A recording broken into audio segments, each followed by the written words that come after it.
Hola, mi nombre es César Alberto Hernández Aguirre y les voy a hablar acerca del transporte de sodio y cloro que ocurre en el riñón, ¿ok?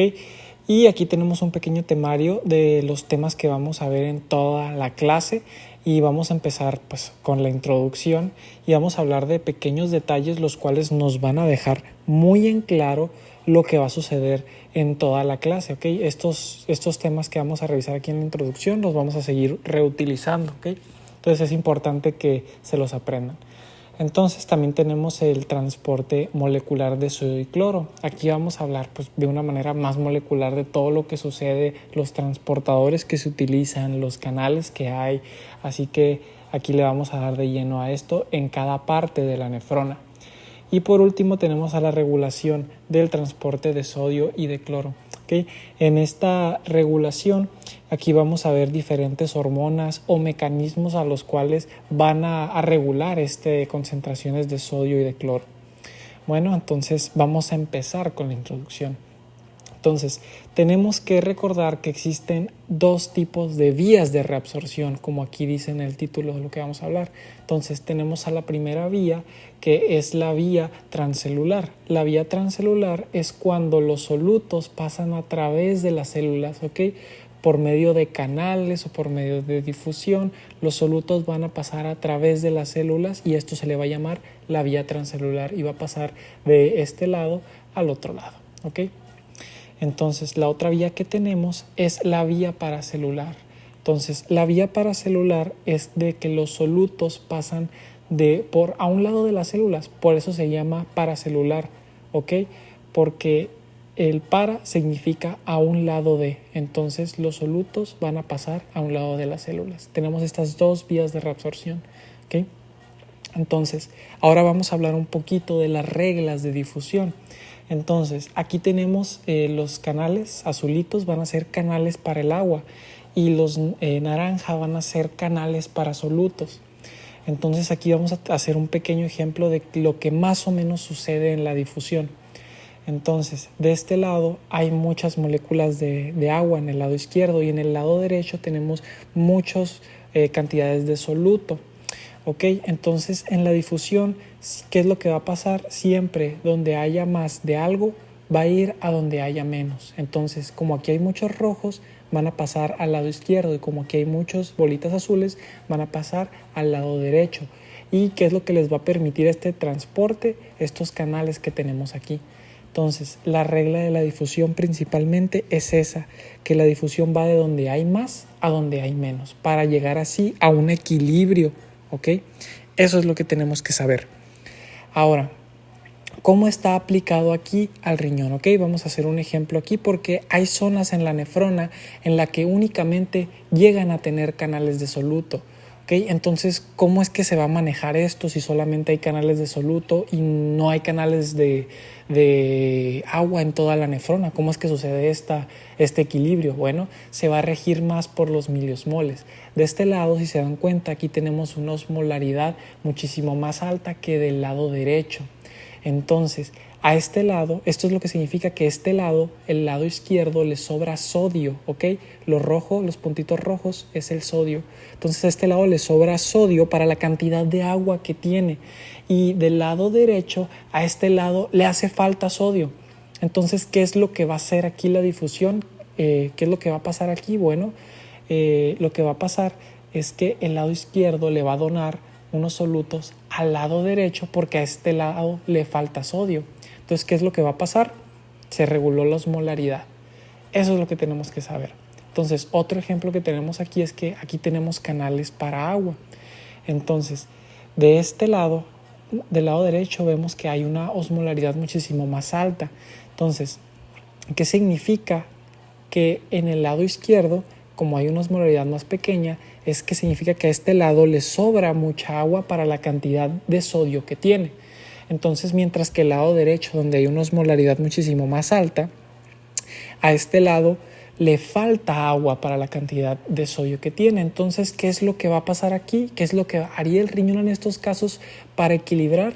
Bueno, va a utilizar estos canales de agua que tiene y va a hacer que las osmolaridades queden equilibradas. Esto es lo que pasaría en las reglas de difusión, ¿ok? Aplicadas ya en el riñón. Ahora vamos a hablar una pequeña introducción y vamos a empezar a ver todas las partes de la nefrona. Esta parte de la nefrona es el túbulo proximal y el porcentaje que reabsorbe es el 67%. ¿Qué quiere decir que se reabsorba? Bueno, que por aquí van a pasar todo el sodio. Entonces este sodio va a tener que reabsorberse para llegar de nuevo a la circulación. Eso se llama reabsorber, que de la luz pase a los vasos sanguíneos y que de esta manera esto significa que se reabsorba los solutos, ¿ok? Entonces, ¿cómo se llama esta otra parte de la nefrona? La rama ascendente gruesa, y reabsorbe aproximadamente el 25%. Esto es lo que se reabsorbe. Aquí tenemos el túbulo contorneado distal, el túbulo de conexión, el túbulo colector inicial y tenemos al túbulo conector. Entre todas estas estructuras van a reabsorber solo el 5% de sodio. Entonces, aquí tenemos el túbulo colector medular externo y el túbulo colector medular interno. Estas dos estructuras únicamente van a reabsorber el 3% de sodio, ¿okay? Sabiendo, ya identificando las estructuras más o menos las cuales se van a hacer reencargarse de la reabsorción de sodio, ahora vamos a ver lo más histológico, ¿okay? Porque nos tenemos que familiarizar con esta imagen y saber qué es lo que estamos viendo y qué no estamos viendo. Entonces, por lo regular en el epitelio, en el de la nefrona, ¿okay? Ya principalmente en los túbulos, vamos a encontrar aquí la luz. La luz es donde va a estar toda la orina, ¿okay? Es donde va a pasar la orina, entonces ahí van a ocurrir diferentes reacciones, las cuales vamos a ver más adelante. Entonces, aquí también tenemos lo azulito, sería el intersticio, y este tubito rojo que está aquí sería el vaso sanguíneo. Entonces, esto que tenemos aquí sería la célula tubular. Este es el epitelio de los túbulos de la nefrona, ¿ok? Entonces, y esta célula tubular tiene dos tipos de membrana que tenemos que reconocer. Tenemos a la membrana apical, la cual va a estar en contacto con esta luz tubular, ¿ok? Y tenemos a la membrana vasolateral, que va a estar muchísimo más en contacto con el intersticio y también más cercana a los vasos sanguíneos. Aquí lo puedes relacionar a tú como de que vasolateral, cerca de los vasos sanguíneos, ¿ok?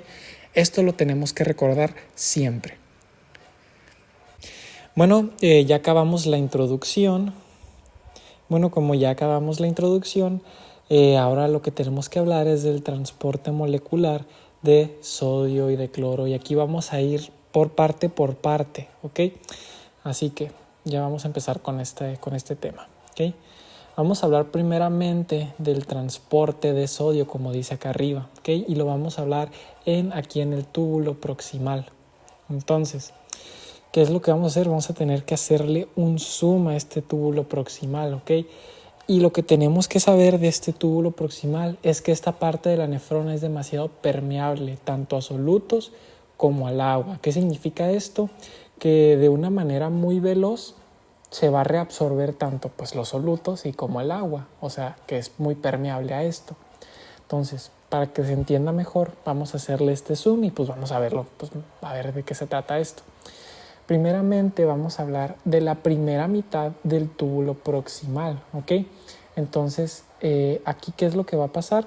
Aquí va a haber una entrada desmedida tanto de solutos como de sodio. Entonces, aquí tenemos a la luz y aquí tenemos el intersticio. Entonces, ¿qué es lo que va a pasar? Pues se va a reabsorber de una manera pues muy pasada de lanza, rápida, todos estos solutos. ¿Y qué solutos son? Se preguntarán. Bueno, es la glucosa, aminoácidos, lactatos, citratos, sulfato y fósforo, ¿ok? Y también no solamente eso, también ingresó sodio a la célula, ¿ok? Pero también vamos a hablar de los canales y los transportadores que hicieron absorber este sodio. Entonces aquí únicamente nos vamos a concentrar más en el transporte de sodio. Más al ratito vamos a hablar de qué es lo que pasó con el cloro. Bueno, ya sabemos cuáles fueron los solutos que se reabsorbieron de manera drástica y ahora vamos a ver qué pasa con el sodio. Entonces, Aquí tenemos, si se dan cuenta, acuaporinas. Estas se llaman acuaporinas 1. Se encuentran tanto en la membrana apical, que recordemos que es la membrana que está más en contacto con la luz, y también está en la membrana vasolateral. Entonces, ¿qué es lo que va a pasar? No solamente se va a reabsorber sodio, sino que también se va a reabsorber agua, ¿ok? Entonces, entra agua a la célula y ¿qué es lo que va a pasar? Se va a dividir. Entonces, aquí tenemos un canal en la membrana apical que se llama NHE3, el cual es un intercambiador de sodio y de este ion hidronio, ¿ok? Entonces, esta es otra manera por la cual el sodio va a pasar por la vía transcelular a través de la célula. Bueno, entonces, ¿qué es lo que va a pasar con este OH? Se va a unir con este dióxido de carbono por medio de la anhidrasa carbónica y va a crear bicarbonato, ¿ok? Entonces, ¿qué es lo que va a pasar después de este? Aquí va a haber un transportador en la membrana vasolateral. ¿Y qué es lo que va a hacer? Se llama este transportador NBCE1. ¿Okay? ¿Qué es lo que va a hacer este transportador?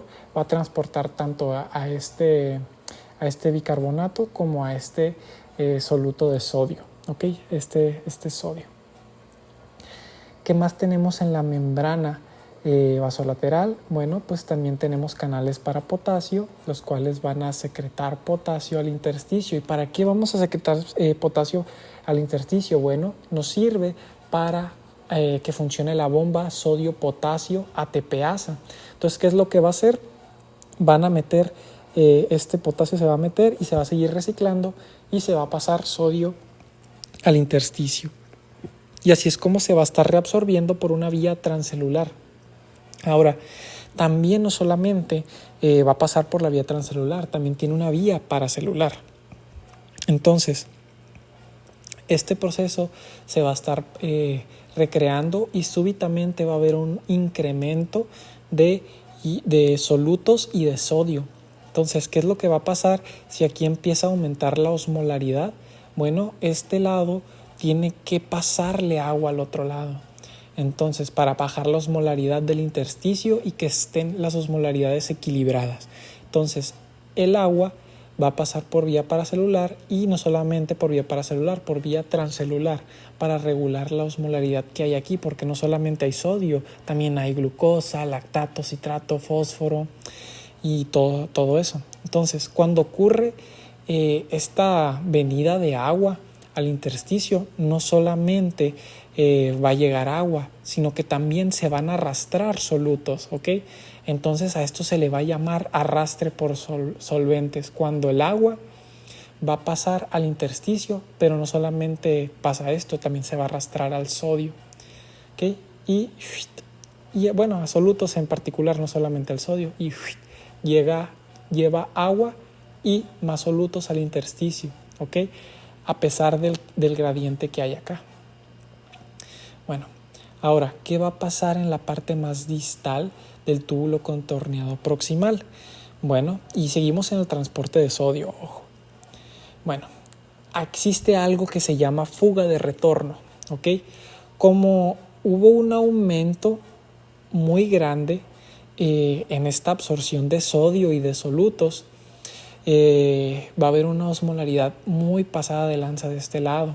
Entonces recordemos que la nefrona lo que quiere siempre es buscar este equilibrio en la osmolaridad. Entonces, ¿qué es lo que va a pasar? Un tercio del sodio que fue reabsorbido va a regresar de nuevo a la luz, ¿ok? Esto fue lo que sucedió y esto se le llama fuga de retorno. Recuérdenlo porque más adelante en la exposición se va a tocar esta fuga de retorno. Bueno, ya supimos qué es lo que sucedió en el túbulo proximal con el transporte de sodio. Ahora vamos a ver qué va a suceder con el transporte de cloro. Bueno, igual tenemos que saber que esta parte es demasiado permeable a solutos y al agua. Bueno, entonces vamos a hacerle el zoom, ¿ok? Bueno, aquí tenemos igual la luz y todo. Bueno, lo que tenemos que saber es que al principio la reabsorción del cloro es únicamente por vía paracelular aquí en el túbulo contorneado proximal.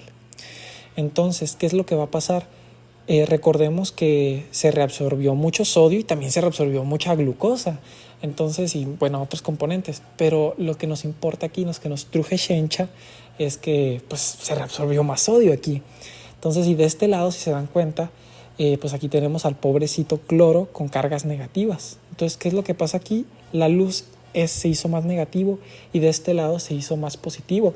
¿Y qué es lo que va a suceder? Bueno, su única vía es por la que va a pasar el cloro, es por la vía paracelular. Como este lado es más positivo y este lado es más negativo, ¿qué es lo que va a decir?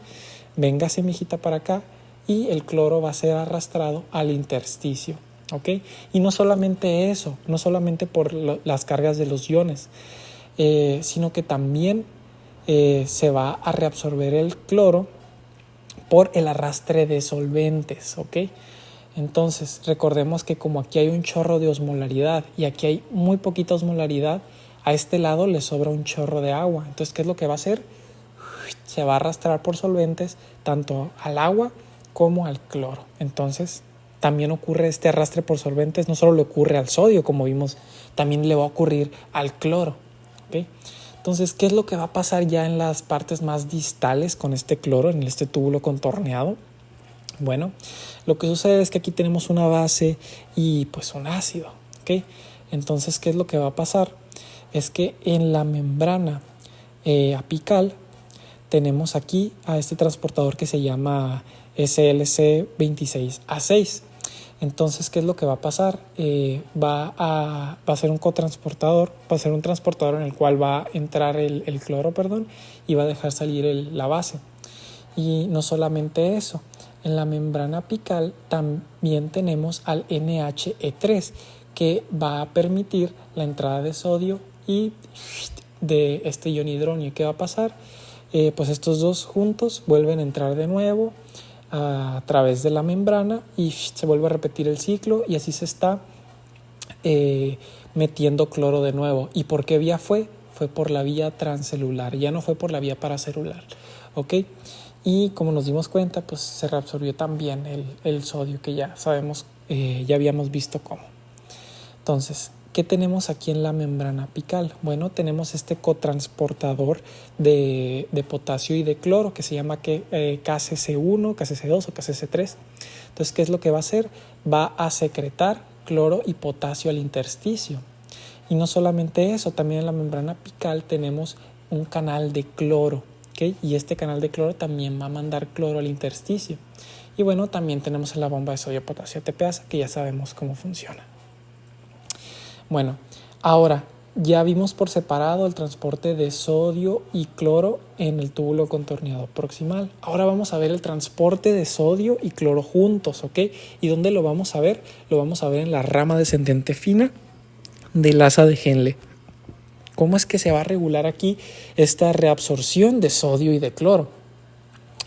Primeramente, y lo que tenemos que saber, muchachos, es que esta parte de la nefrona es demasiado permeable al agua, pero impermeable a los solutos. ¿Qué nos quiere decir esto? Que el agua sí puede pasar libremente en el túbulo y en el intersticio, pero los solutos no pueden, porque no tienen canales, y por vía paracelular tampoco podrían. Entonces, esto significa que sea impermeable a solutos, pero que sí sea permeable al agua. Bueno, les voy a dar una pequeña introducción de lo que vamos a encontrar aquí en la rama descendente fina del asa de Henle. Esto es para que podamos saber qué es lo que está pasando, qué pedo aquí con esta rama descendente fina, se van a preguntar. Bueno, la rama ascendente gruesa y la rama ascendente fina siempre van a mandar sodio y cloro al intersticio, ¿ok? Entonces, esto es lo que nos vamos a encontrar aquí, ¿ok? Entonces, ¿ves? Aquí nos está diciendo que siempre lo van a bombear tanto sodio y cloro al intersticio. Este es el intersticio que nos vamos a encontrar cuando lleguemos a la rama descendente fina, ¿ok? Y pues ya. Y también tenemos que recordar que el líquido que llegó del túbulo proximal tiene muy poquito sodio y cloro. ¿Por qué? Porque la reabsorción de sodio y cloro fue bien pasada de lanza. Entonces, vamos a sintonizarnos, muchachos, ¿ok? Entonces ahora vamos a ver aquí la parte histológica, la molecular, qué es lo que está sucediendo aquí. Entonces aquí tenemos a la rama descendente fina, este tramo de aquí. Bueno, Ahora, ¿qué es lo que va a suceder? Recordemos que en el intersticio ya había sodio y cloro, pero no solamente eso, también vamos a tener a la urea. ¿Ok? Bueno, ahora, ¿cómo tenemos a la luz aquí en la rama descendente fina? Pues va a estar un poquito disminuido las concentraciones de sodio y cloro, ¿ok? Porque ya el túbulo proximal ya se había encargado de reabsorber un chorro de esto. Entonces, ¿qué es lo que va a suceder aquí? La osmolaridad, si se dan cuenta, acá va a estar bien disminuida. ¿Y cómo va a encontrar la osmolaridad? Aquí va a estar muy alta. ¿Por qué? Porque tiene un chorro de sodio, pero muy poquita agua. Y de este lado hay un chorro de agua, pero muy poquito sodio. Entonces, ¿qué es lo que va a pasar? Bueno, si se dan cuenta, en la membrana apical y en la membrana vasolateral van a haber acuaporinas. Entonces, ¿qué es lo que va a hacer? Se va a tratar de regular esta osmolaridad. Entonces va a mandar agua al intersticio para regular esta osmolaridad. ¿Ok? Y no solamente la urea, no solamente el agua, sino que la urea también va a pasar a la luz y también se va a excretar así por medio de la orina y por medio de estos transportadores que se llaman UTA2.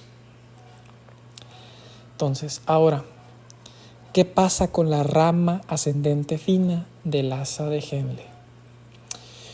Bueno, esta parte de la nefrona es demasiado permeable a los solutos, o sea que los solutos pueden pasar libremente de la luz al intersticio, e impermeable al agua, o sea que el agua no puede pasar de aquí a acá.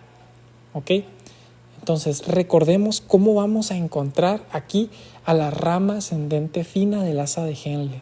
Bueno, recordemos que aquí había un chorro de solutos. Entonces, ¿qué es lo que hizo la rama descendente fina? Mandó un chorro de agua. Digo, no, pues tengo que regular esta osmolaridad que hay aquí en el intersticio. Entonces le voy a dar mi agüita. Entonces, ¿pero qué pasó acá? Bueno, aquí cambió completamente el epitelio en esta vueltita de aquí. Aquí ya dejó de ser impermeable al agua y ahora es permeable a los solutos. Entonces, ahorita vamos a ver qué es lo que va a suceder. Entonces, ahora aquí tenemos de este lado, aquí tenemos la luz y aquí tenemos el intersticio, aquí tenemos los vasos sanguíneos. Bueno, y vamos a hablar de esta partecita, de la nefrona. Entonces, si nos damos cuenta, aquí ya había un chorro de agua y un chorro de solutos. Y de este lado, la pobrecito Luz, pues le había cedido toda su agua. Y porque hay otra cosa que les tengo que decir.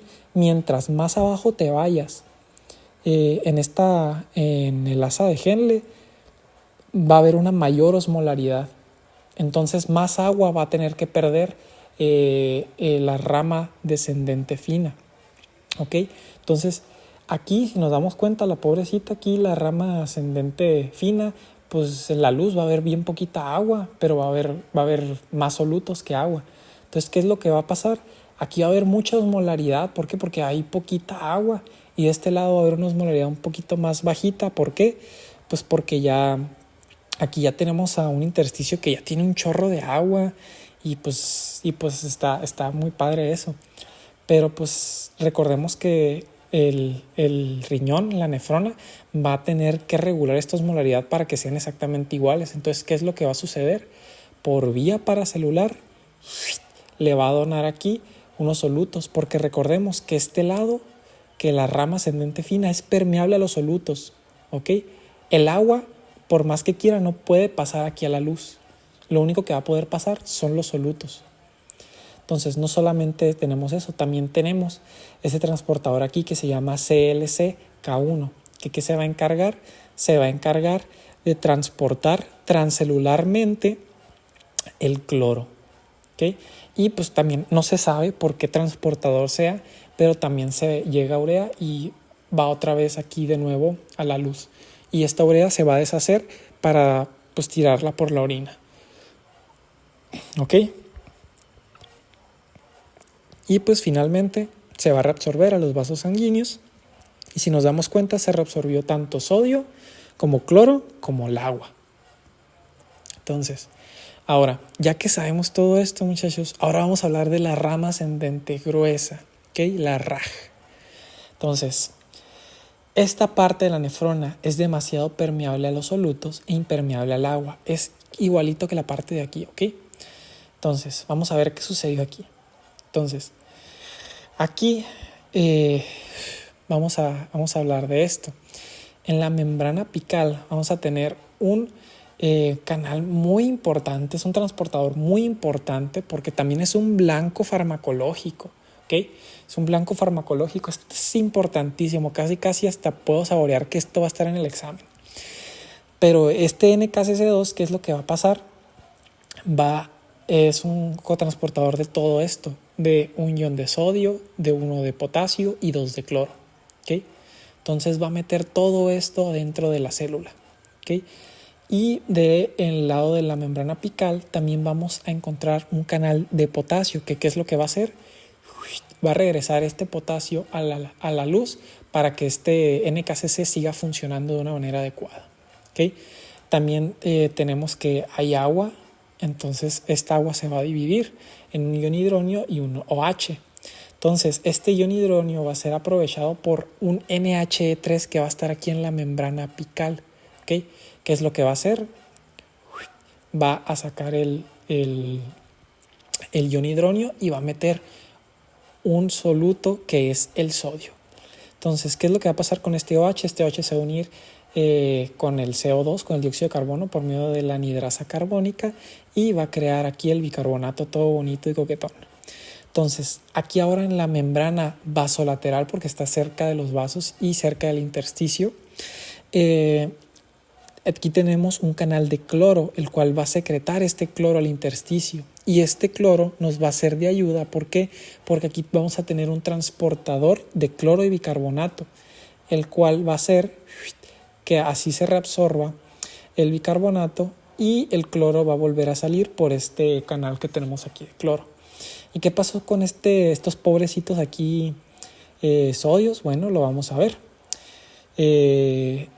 Pero tenemos que saber cómo es que estos sodios se van a reabsorber. Bueno, tenemos también un canal de potasio de este lado, lo va a sacar y tenemos a la bomba de sodio-potasio, el cual se va a encargar de reabsorber este sodio que llegó desde la luz, ¿ok? Y así por vía transcelular, porque tuvo que atravesar la célula, se reabsorbió tanto el sodio como el cloro, ¿ok? Y también bicarbonato. Bueno, ahora tenemos que saber esto, tenemos que saber, esto es algo muy importante, si se dan cuenta, ¿ok? Aquí tenemos un transportador, un canal de potasio, ¿ok? Entonces, ¿qué es lo que va a hacer? Es que este canal de potasio, como va a estar sacando constantemente el potasio, va a hacer que la luz sea ligeramente más positiva, ¿ok? ¿Y qué pasa por acá de la membrana vasolateral? Aquí tenemos igual un canal de potasio que sí, obviamente también va a ser un poquito más, va a ser positiva a esta parte de la membrana, pero recordemos que también tenemos este canal de cloro, que eso hace que sea ligeramente más negativo que la luz. Entonces esto lo va a aprovechar muchísimo la rama ascendente gruesa. ¿Por qué? Porque todos estos iones positivos van a ser absorbidos, ¿ok? Van a pasar aquí al intersticio, ¿ok? ¿Por qué vía? Fue por la vía paracelular. Entonces, al ocurrir esto, se reabsorbió el sodio, el potasio, el magnesio y el calcio. ¿Y por qué vía fue? Fue por la vía paracelular. ¿Y por qué fue? Porque había esta pequeña ligereza de cargas entre la luz y el intersticio, ¿okay? Y todo esto hizo que se reabsorbiera el sodio, cloro, el potasio, magnesio, calcio, bicarbonato. Ahora, ya sabemos qué sucedió en la rama ascendente gruesa. Ahora vamos a hablar del túbulo contorneado distal. ¿Qué sucedió aquí? ¿Qué es lo que va a suceder? Me intriga. Aquí tenemos esta parte de la nefrona es demasiado permeable a los solutos y tiene una permeabilidad al agua que es muy poca, ¿ok? O puede variar. Bueno, la única vía de reabsorción es la vía transcelular, a través de la célula, no hay vía paracelular, ¿ok? Entonces vamos a ponernos aquí en este corte molecular, este corte histológico para ver las cosas moleculares, ¿ok? Entonces, vamos a hablar del túbulo contorneado distal y aquí tenemos el sodio y el cloro. Entonces, ¿qué es lo que va a haber en la membrana apical? Va a haber un transportador que se llama NCC, es un cotransportador. Entonces, ¿qué es lo que va a pasar? Va a absorber este sodio y este cloro que hay aquí. Entonces, ¿qué es lo que va a haber en la membrana vasolateral? Vamos a encontrar un canal de potasio, el cual va a liberar este potasio. ¿Para qué? Pues ya sabemos, para reabsorber así pues el sodio, y pues este potasio va a seguir saliendo para que la bomba sodio-potasio siga funcionando y se siga reabsorbiendo así el sodio. Bueno, ¿y qué va a pasar con el cloro? Bueno, pues tiene un canal para el cloro y ya, así fue como le hizo. Así es como le hace el túbulo contorneado, está para reabsorber el sodio y el cloro. Qué fácil, ¿no? Esta estaba más facilita, la verdad. Bueno, ahora, ¿qué va a pasar con el túbulo colector inicial y con el túbulo colector cortical? ¿Okay? Esta parte de la nefrona es demasiado permeable a los solutos y la permeabilidad del agua es muy variable, ¿ok? Y esto puede variar por diferentes hormonas, ¿ok? Que más al rato lo vamos a ver. Pero primero tenemos también que ver que hay diferentes tipos de células en el túbulo colector inicial y en el cortical. Y van a ser células principales, células alfa intercaladas y células beta intercaladas. Entonces, ahorita vamos a ver el transporte de sodio. ¿Y cuáles células se van a encargar de este transporte de sodio? Van a ser las células principales. ¿Okay? Entonces vamos a ver cómo las células principales se van a encargar de reabsorber este sodio en estas partes de la nefrona. Bueno, y su única vía de reabsorción es transcelular. Tenemos que recordar eso. Ahora, entonces, aquí tenemos el túbulo colector inicial y cortical. Esta es la célula principal, ¿ok? Y aquí de este lado en la luz vamos a tener sodio, y en la membrana apical vamos a tener un canal que se llama ENaC, ¿ok? Este canal ENaC también es muy importante porque también es un blanco farmacológico importantísimo acá, pasado de lanza, ¿ok? Bueno, entonces, ¿qué es lo que va a hacer este ENaC? Va a transportar el sodio dentro de la célula. Entonces, ¿qué es lo que va a hacer este canal ENaC? Como le está robando este ion positivo de sodio, va a hacer a la luz más negativa, ¿okay? Mientras tanto que aquí dentro de la membrana de esta célula principal, en la membrana apical, de adentro va a ser un poquito más positivo. ¿Por qué? Porque está metiendo este ion de sodio que es positivo, ¿okay? Entonces, y también tenemos en la membrana apical tenemos un canal de potasio.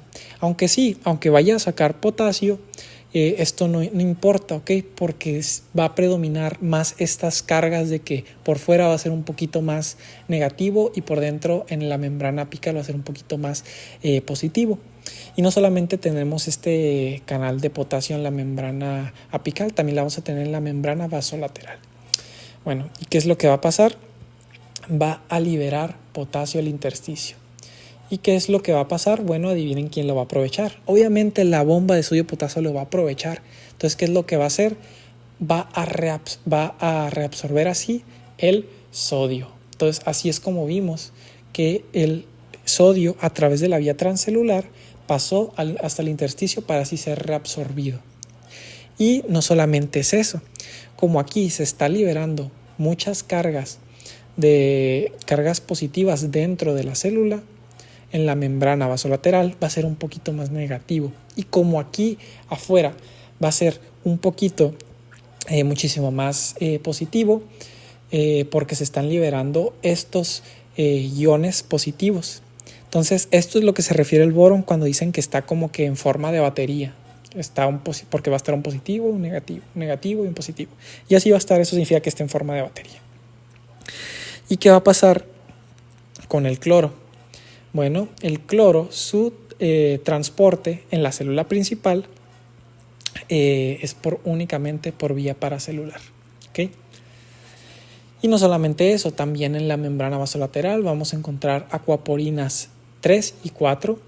Y no solamente eso, cerca de la membrana apical van a haber vesículas subapicales con acuaporinas 2, ¿okay? Que estas por un estímulo van a llegar aquí a la membrana, ¿okay? Más adelante les vamos a explicar cuál fue este estímulo y por qué se liberaron estas vesículas para que hubieran estas acuaporinas. Más adelante les vamos a comentar, pero tenemos que recordar que estas acuaporinas se encuentran aquí en el túbulo colector inicial y cortical, ¿okay? Eso guárdenlo como un clip. Ahora vamos a ver el transporte de cloro ya meramente acá chido. ¿Y cuáles son las células que se van a encargar de esto? Bueno, son las células beta intercaladas y su vía de reabsorción es transcelular. ¿Ok? Y pues como en las beta intercaladas y paracelular en las células principales, como ya lo habíamos visto. ¿Ok? Ahora, vamos a ponernos aquí otra vez en el corte histológico. Entonces, aquí tenemos sodio, aquí tenemos bicarbonato y aquí tenemos cloro. Y en la membrana apical vamos a encontrar este transportador que se llama NDC-BE o SLC4A8. ¿Y qué es lo que va a hacer? Va a meter sodio y este bicarbonato y va a sacar este cloro. Entonces, ¿qué es lo que va a pasar?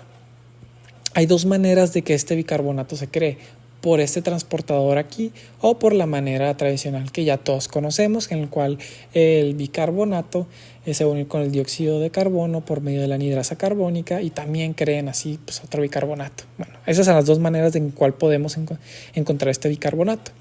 Bueno, el punto es que hay bicarbonato de este lado, ¿no? Entonces, ¿quién lo va a aprovechar?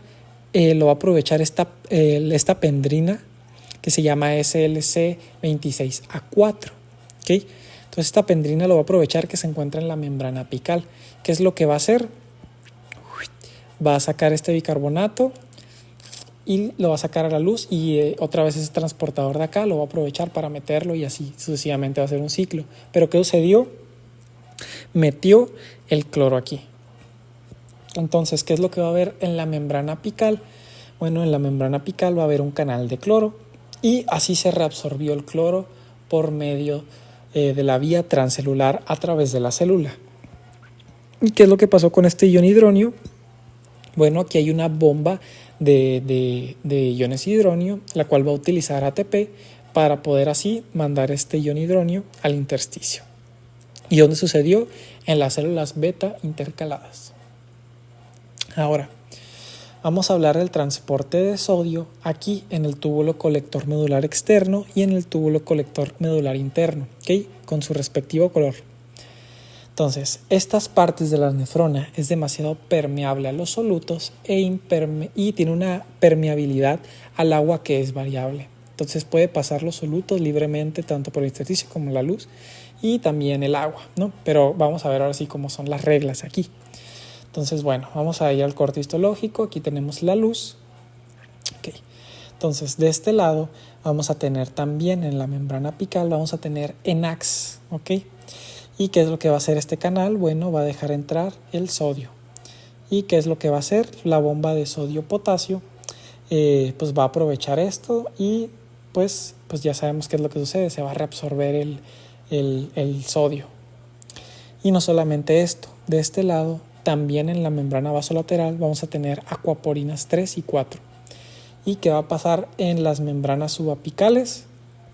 Van a haber vesículas con acuaporinas 2, ¿ok?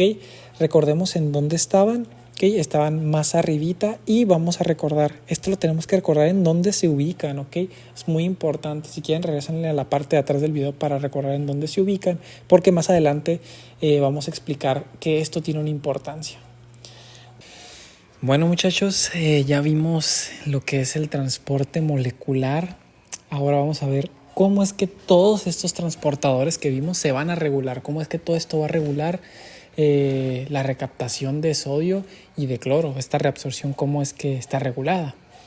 Bueno, vamos a hablar de este tema y primeramente tenemos que ver que hay 3 factores que van a regular el transporte de sodio y de cloro.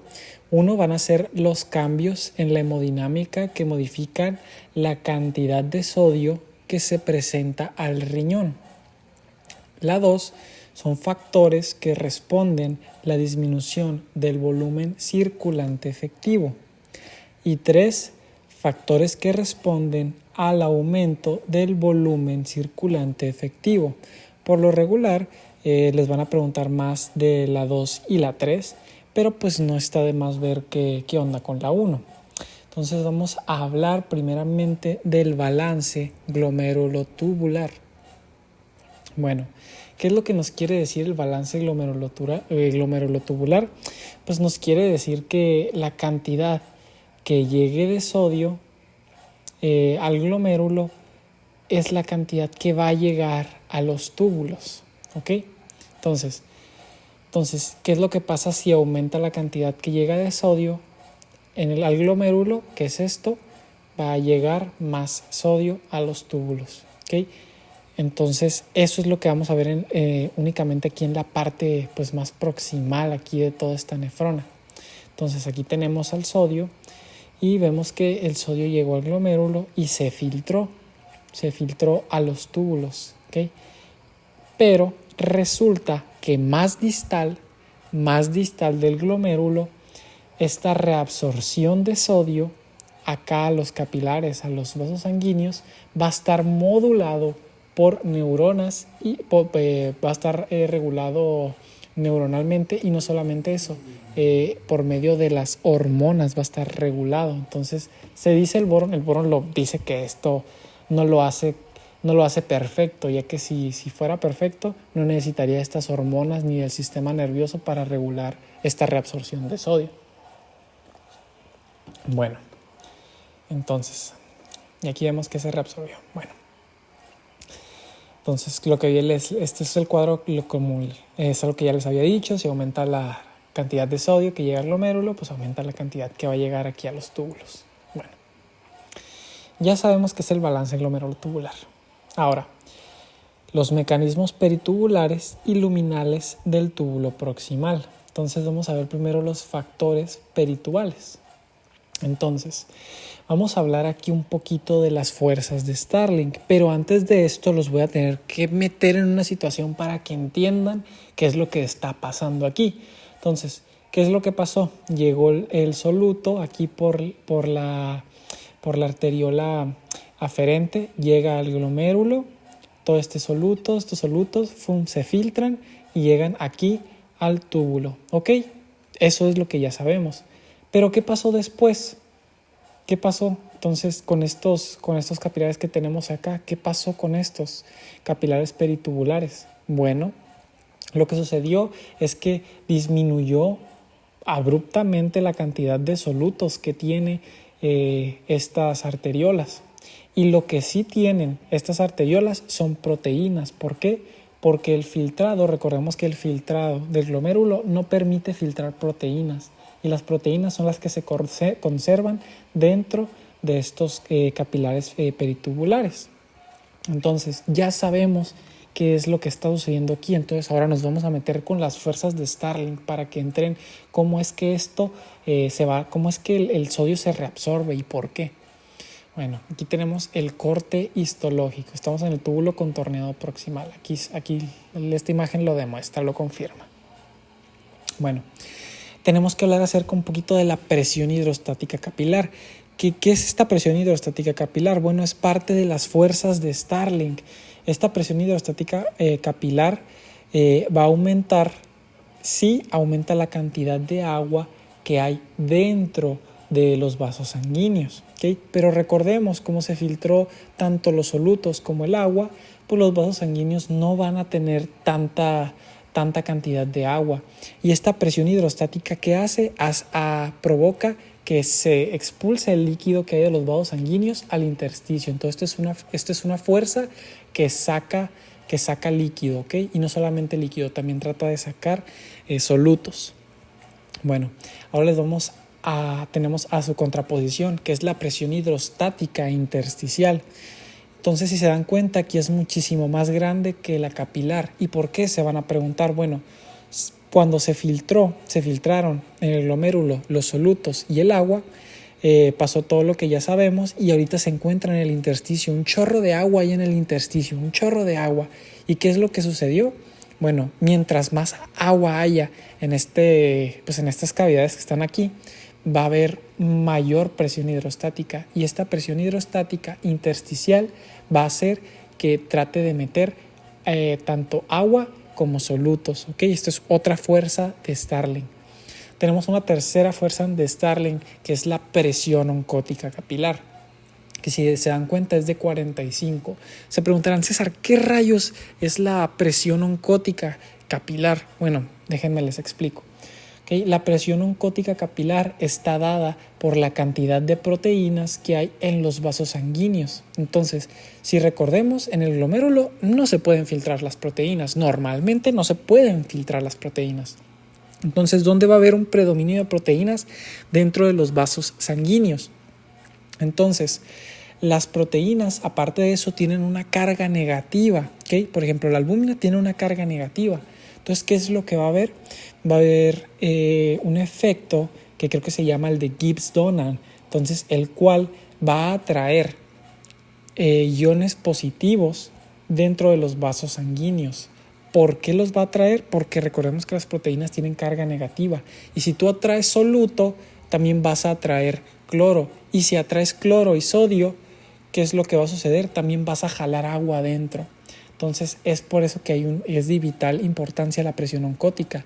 Y mientras menos agua tenga el vaso sanguíneo, va a haber una menor presión hidrostática, y no solamente eso, va a haber un aumento de la presión oncótica capilar. ¿Por qué? Porque todas estas proteínas están menormente diluidas. ¿Okay? Entonces esta presión oncótica ya deberían saber qué es lo que hace. Lo que hace es meter tanto solutos como agua. Y si se dan cuenta, hay dos fuerzas de Starling que provocan que haya una reabsorción de todos estos solutos y de agua que hay aquí en el intersticio. Entonces, ¿qué va a ocurrir? Se reabsorben solutos y agua. Y se dan cuenta, todavía quedaron unos pequeños pedacitos aquí. Entonces, vamos a ver cómo es que esto se puede jugar con esto, ¿ok? Entonces, existen estos factores peritubulares para que entiendan qué es lo que va a suceder aquí. Supongamos que se vasoconstriñó la arteria eferente, que es esta, y se dilató la arteria aferente. ¿Qué va a suceder con la filtración? Bueno, pues la filtración, si se dan cuenta, toda la sangre no está pasando correctamente acá y se está quedando más aquí en el glomérulo. Como se está quedando aquí, ¿qué es lo que va a pasar? Va a aumentar la filtración. Y esto va a hacer que se retenga el líquido en el glomérulo. Y esto va a proporcionar a la larga que se reabsorba más sodio. ¿Cómo es que va a suceder esto? Bueno, ahorita les voy a explicar. Entonces, si disminuye la cantidad de líquido en los capilares peritubulares, aquí va a haber una disminución de líquido y va a haber un aumento en la cantidad de sodio en la luz tubular. Y no solamente de sodio, también de líquido. Nos vamos a poner aquí otra vez en contexto. Ahora, si nos dimos cuenta, la presión hidrostática cambió de 20, ahora tiene un valor de 15, ahora fue menos. ¿Por qué? Porque se filtró más agua. ¿Okay? Y esta fuerza hace que saque solutos y líquido de los vasos sanguíneos al intersticio. La presión hidrostática acá intersticial aumentó. ¿Por qué? Porque se filtró más sodio y más solutos, y están ahorita muchísimo más sodio y más muchísimo más sodio y agua en el intersticio, y mucho. Entonces, ¿qué pasó con esta presión hidrostática? Aumentó muchísimo más y le puse un nivel de 40. Entonces, esta fuerza que hace, trata de meter líquido y solutos a los vasos sanguíneos. ¿Y qué pasó con la presión oncótica capilar? Si se dan cuenta, aumentó también. Entonces, ¿qué es lo que ocurrió? Que hace esta fuerza, mete más líquido y más solutos. Entonces, ¿qué es lo que va a suceder? Si se dilató la arteriola aferente y se constriñó la aferente, al final va a haber un aumento en la reabsorción de solutos y de agua por todas estas fuerzas de Starling que ocurrieron aquí. ¿Okay? Ya conocieron los factores peritubulares, ahora vamos a conocer los factores luminales. Bueno, entonces, ¿qué es lo que pasa cuando hay un aumento del flujo en la luz tubular? Esto va a producir una mayor reabsorción tanto de sodio y otros solutos. ¿Qué quiere decir con este aumento del flujo? Significa que va a haber un aumento de líquido y de sodio que llegue aquí. Bueno, entonces, esto hace que no solo la parte inicial del túbulo proximal reabsorba mayor parte de sodio, también las partes más distales. ¿Y por qué? Se lo van a preguntar. Bueno, digamos que aumentó la cantidad de agua que le llegó al glomérulo y de soluto. Entonces, ¿qué es lo que va a pasar aquí? Entonces, como está demasiado diluido estos solutos en esta agua, va a hacer que se reabsorban más lentamente estos solutos al intersticio, ¿ok? Más lentamente se están reabsorbiendo. Entonces, ¿qué es lo que sucedió? Como se está reabsorbiendo más lentamente tanto el sodio y otros solutos y el agua, va a darle chance a la parte tardía del túbulo proximal de reabsorber más sodio, y esto va a disminuir la fuga por retorno. Recordemos cuál era la fuga de retorno. Como la fuga de retorno ocurre cuando bruscamente se reabsorbe mucho soluto y mucho líquido aquí en la parte principal, en la parte más proximal, válgame la redundancia, del túbulo proximal. Como se reabsorbe muy rápidamente, ocurre este efecto de fuga por retorno, pero como hay un chorro de agua y un chorro de solutos y se está tardando en reabsorberse, bueno, pues le da chance más a la parte tardía de este túbulo de reabsorber y va a disminuir esta fuga de retorno.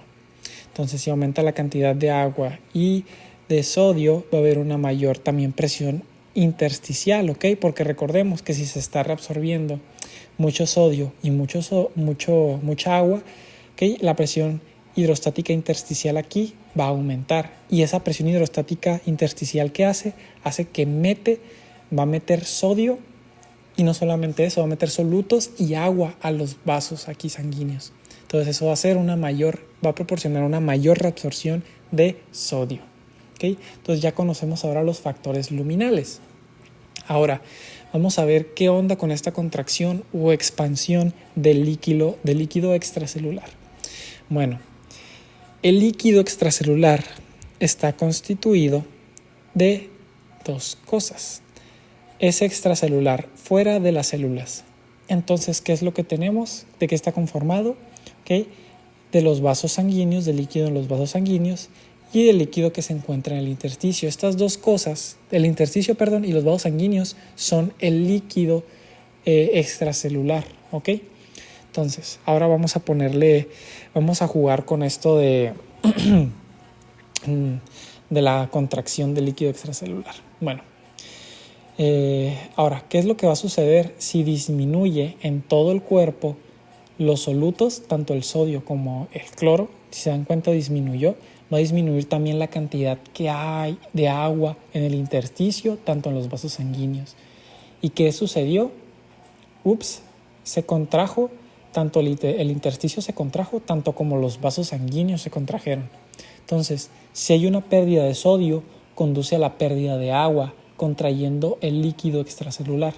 Entonces, esto va a disminuir la perfusión renal, porque si se dieron cuenta, la arteria ya no está llevando grandes cantidades de agua adentro de aquí, de este vaso sanguíneo.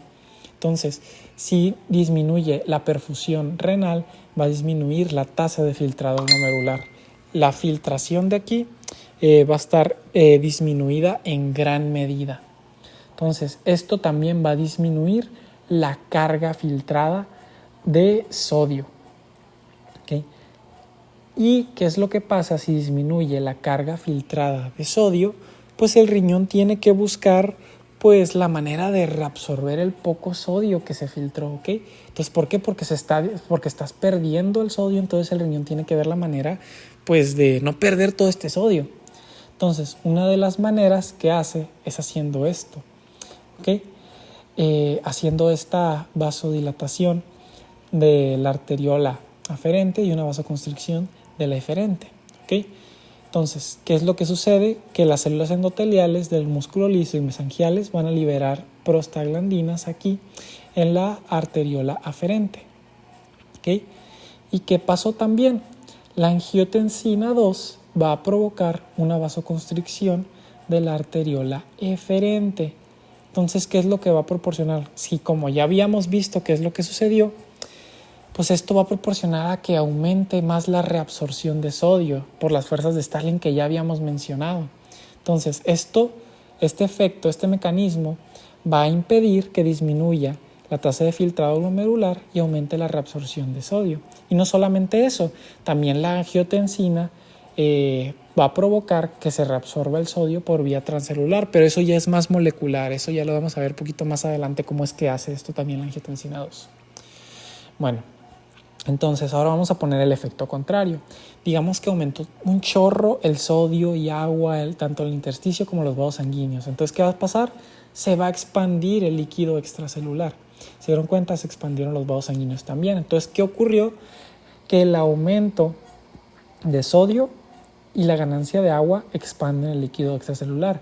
Esto va a aumentar la perfusión renal, va a aumentar la tasa de filtrado glomerular, aumenta la carga filtrada de sodio y el riñón tiene que buscar la manera de no reabsorber todo el sodio que se está filtrando.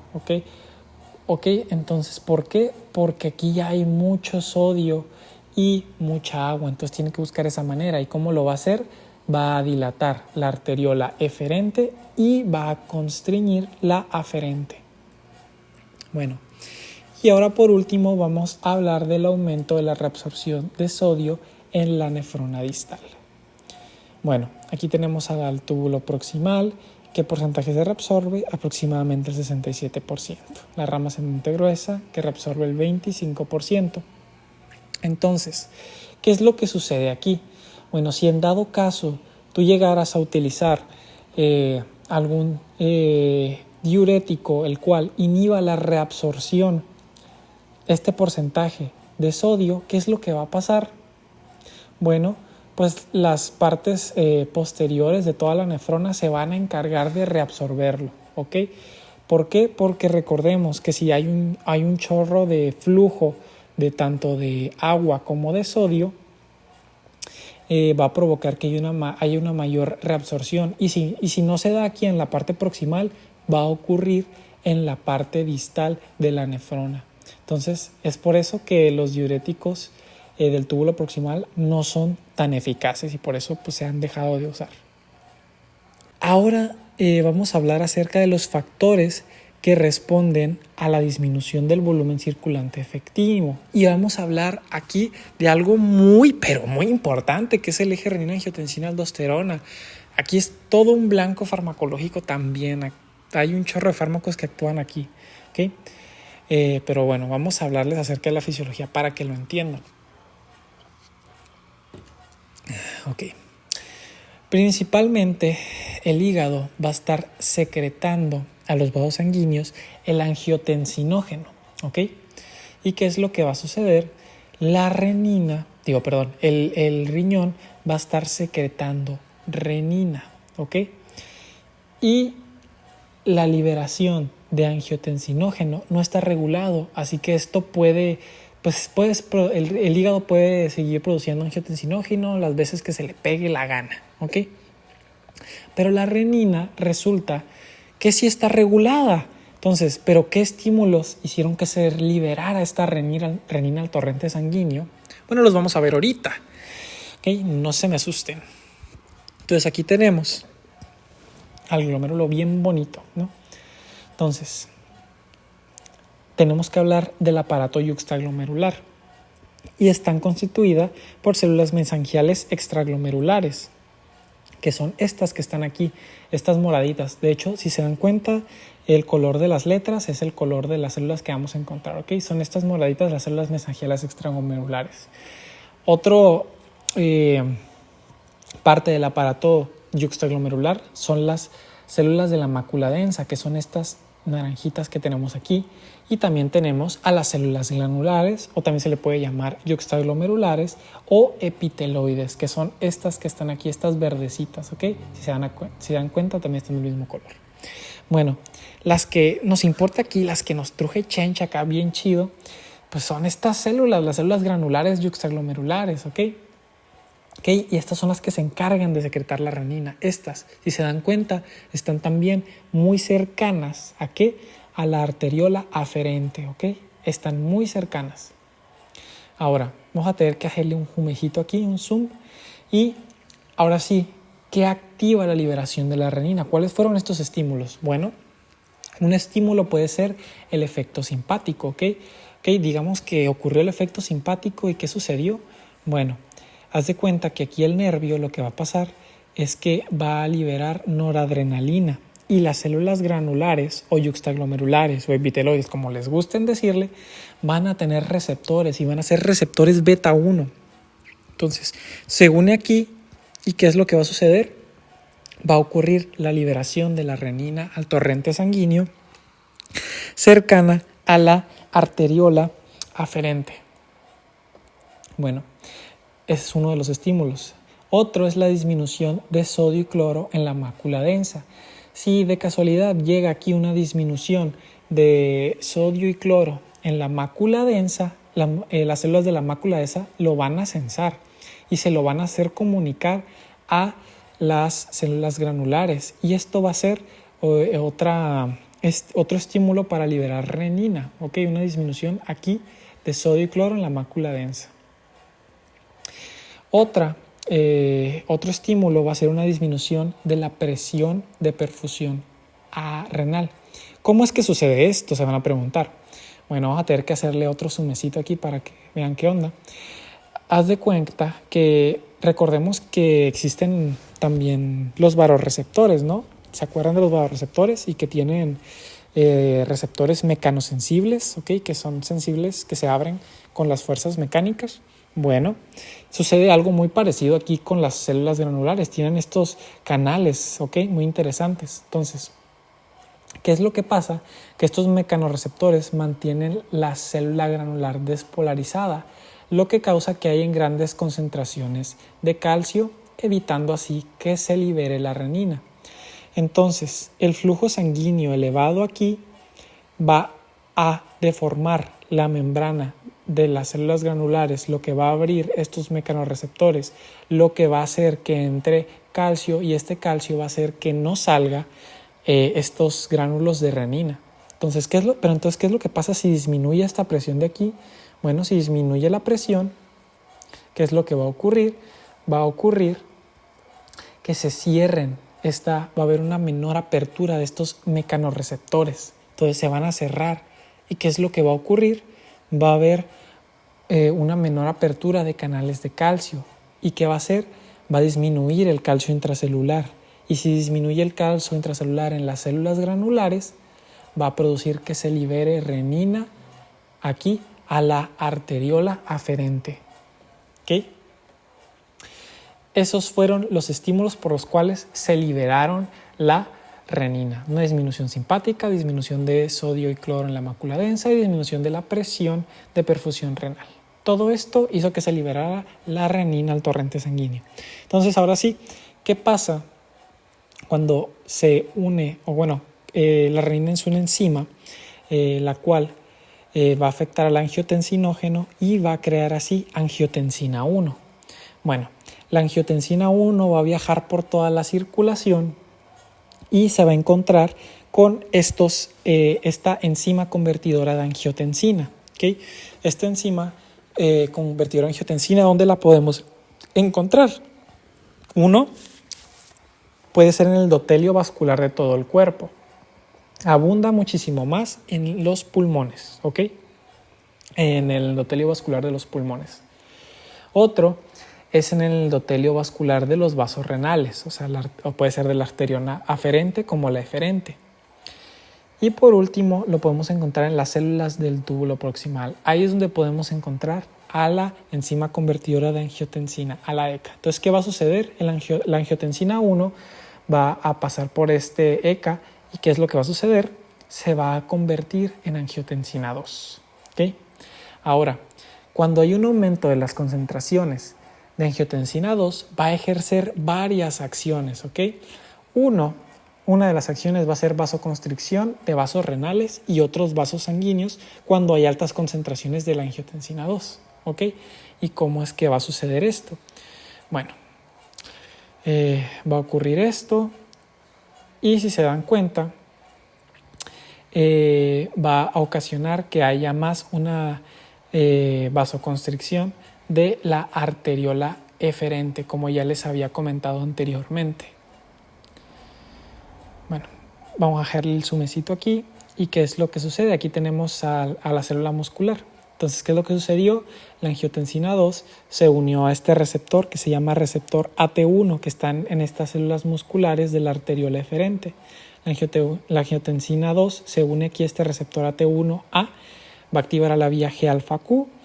Ya sabemos todo esto, aumenta el calcio intracelular y esto va a crear una vasoconstricción. ¿Ok? Entonces, si hay una vasoconstricción eferente, como ya habíamos dicho, va a haber un aumento de la reabsorción de sodio. ¿Ok? Y si hay una vasoconstricción aferente, va a haber una disminución de la filtración de sodio y también va a haber una disminución de la presión de perfusión del riñón. Y esto va a crear que se libere más renina. Bueno, y si se dan cuenta, es como un ciclo positivo, es un feedback positivo. Va a haber un aumento de la renina y esto va a hacer que aumenten las concentraciones de angiotensina 2. Ahora, otro de los efectos es potenciar la retroalimentación tuboglomerular. ¿Okay? Otro va a ser potenciación del intercambio de sodio y de iones de hidronio. ¿Cómo sucede esto? Se van a preguntar. La angiotensina 2 va a actuar en diferentes partes de la nefrona. ¿Y en qué partes son? Va a ser en el túbulo proximal. ¿Okay? Y en el túbulo proximal, ¿cómo afecta esto? Bueno, aquí tenemos al receptor AT1 y aquí tenemos la angiotensina 2, tanto que está en la luz como va a estar aquí por el lado vasolateral como en el lado apical. Entonces, ¿qué es lo que va a suceder? Se van a unir a estos receptores y va a activar la vía G-alfa-Q y esto va a estimular al NHE3. ¿Para qué? Para que se reabsorba más el sodio. ¿Okay? Esto va a haber un aumento de la reabsorción de sodio. Así es como le hace. ¿En dónde más va a actuar la angiotensina 2? Va a actuar en la rama ascendente gruesa. ¿Okay? ¿Y cómo actúa aquí? Bueno, igual. Tenemos aquí al receptor AT1. ¿Y qué es lo que va a hacer cuando llegue la angiotensina 2? Bueno, cuando llegue, ya sabemos, va a estimular la expresión de NHE3 y de NKCC2. Entonces, al expresar eso, va a haber un aumento de la reabsorción de sodio, de potasio y de cloro. Y no solamente eso, también va a haber pues más de la reabsorción de sodio por parte de los NHE3. ¿Okay? Entonces, ¿dónde más actúa? Actúa en el túbulo contorneado distal. ¿Cómo actúa aquí? Se van a preguntar. Bueno, igual, es el mismo receptor siempre, AT1. Va a llegar, se va a unir y esto va a estimular la actividad del NCC. ¿Okay? Entonces, ¿qué es lo que va a hacer? Va a hacer que aumente la reabsorción de sodio y de cloro. Ahora, ¿dónde más actúa? En el túbulo colector inicial. ¿Cómo lo hace de esta manera? Primero vamos a ver cómo lo hace. Aquí tenemos el receptor AT1. La angiotensina 2 va a llegar aquí, va a estimular a los ENaC y ¿qué es lo que va a hacer? Va a reabsorber muchísimo más sodio. ¿Ok? Entonces, ya sabemos cómo ocurre esta potenciación del intercambio de sodio y iones hidronio. ¿Ok? Ahora, también no solamente eso, la angiotensina 2 crea una hipertrofia renal. Y no solamente eso, también estimula la liberación de aldosterona. ¿Okay? Entonces, ¿y la aldosterona dónde se va a liberar? En la glándula suprarrenal. ¿Okay? Entonces, aquí tenemos que hacerle un zoom. Entonces, si se dan cuenta, aquí tenemos las diferentes capas que tiene la médula suprarrenal, la glándula suprarrenal. Entonces, tenemos aquí la zona glomerular, tenemos a la zona fascicular, tenemos a la zona reticular y por último tenemos a la médula. Si se dan cuenta, la médula está más en contacto con las venas. Bueno, entonces aquí tenemos una célula de la zona glomerular. Entonces la vamos a agarrar y ¿qué es lo que va a suceder? Bueno, la angiotensina 2 igual va a actuar por el receptor AT1. Recuérdenlo, AT1.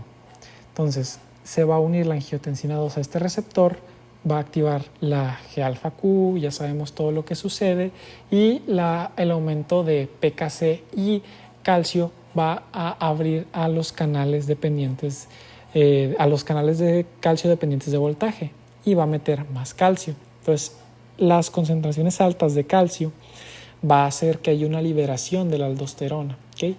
Y los va a liberar así al torrente sanguíneo.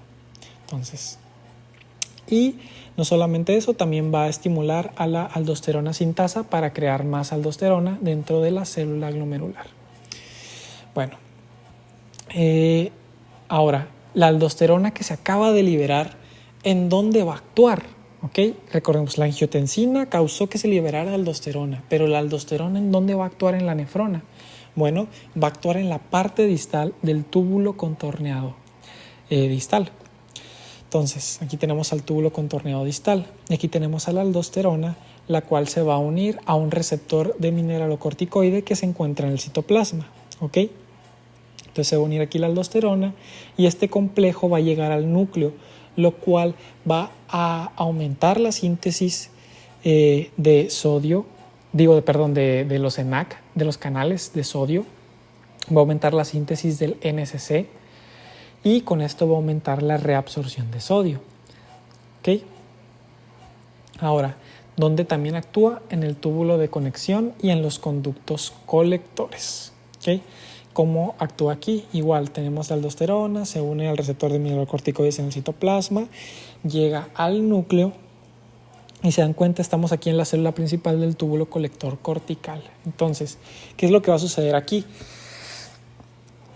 Va a haber un aumento en la síntesis de canales de potasio, lo que va a proporcionar a que se libere el potasio a la luz, a la orina.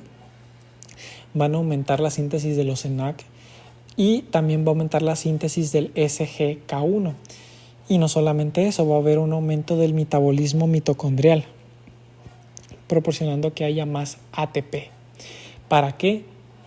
Porque también no solamente eso, va a haber un aumento en la síntesis de la bomba de sodio-potasio. ¿Y quién lo va a sostener?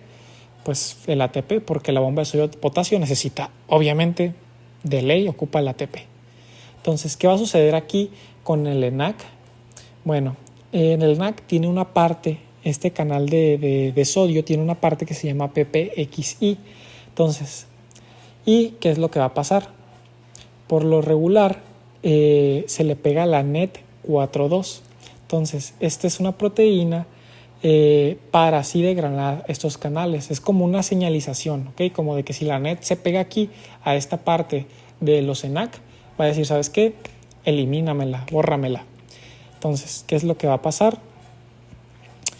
El SGK1 se va a encargar de fosforilar a la NET y va a evitar que se pegue aquí a la PXI y evitando la degradación de los ENaC, y así permanecen más los canales de sodio en la membrana apical para que se reabsorba más sodio. ¿Okay? Y no solamente eso, también la va a fosforilar para estimular esta entrada. ¿Okay? Ahora, ya sabemos que también la angiotensina 2 estimula la liberación de aldosterona y ya sabemos todo lo que hace la aldosterona. Ahora, ¿qué también hace la angiotensina 2? Va a estimular la sed y la liberación de ABP, de arginina vasopresina. Entonces, ¿cómo va a ser esto? Entonces, aquí tenemos el cerebro y está el hipotálamo, ¿no? Entonces, aquí tenemos que hacerle un pequeño zoom, y aquí tenemos el órgano vasculoso de la lámina terminal y el órgano subfornical, ¿ok? Aquí tenemos esos núcleos donde se encuentran estos osmorreceptores, y hay diferentes tipos de osmorreceptores aquí en el órgano vasculoso de la lámina terminal y en el órgano subfornical. Está el osmorreceptor de ABP y el osmorreceptor de la sed.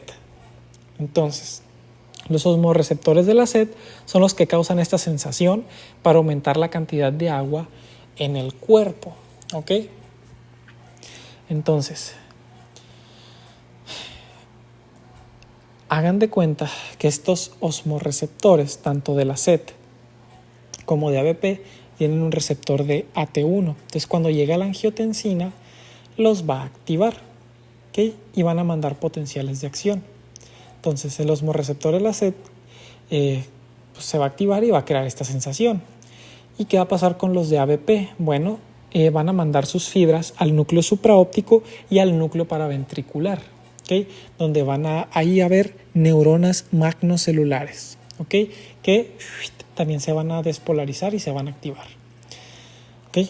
Y estas células, neuronas magnocelulares, van a secretar la ABP, ¿okay? Bueno, ya que sabemos cómo se estimuló la sed y la liberación de la ABP, pues ya vimos cómo la angiotensina hace todas estas acciones. Entonces ya vimos el eje angiotensina, renina, angiotensina, aldosterona. Ya vimos cómo la renina fue secretada por el riñón y cómo la angiotensina crea todo, y la aldosterona también estimula que haya un aumento en la reabsorción de sodio.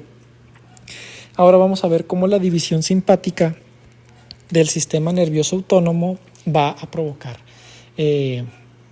una regulación de la reabsorción de sodio. Entonces, tiene diferentes acciones la división simpática.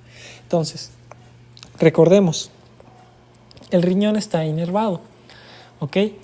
Y una vez que se despolarizan, pues estas neuronas, ya sabemos que se va a liberar noradrenalina y crean esta vasoconstricción, ¿okay?, de la arteriola aferente y eferente, ¿okay? Y esto producirá una disminución del flujo sanguíneo renal y por lo tanto va a disminuir la tasa de filtrado glomerular y va a disminuir la carga filtrada de sodio. ¿Okay? ¿Qué también hace la división simpática? Ya sabemos que va a liberar a la renina, y esto ya lo habíamos visto en la parte de la renina. ¿Y qué va a pasar también? Va a estimular el túbulo proximal. ¿Y cómo va a hacer esto? Se van a preguntar. Bueno, hagan de cuenta que aquí tenemos el terminal nervioso de la neurona simpática.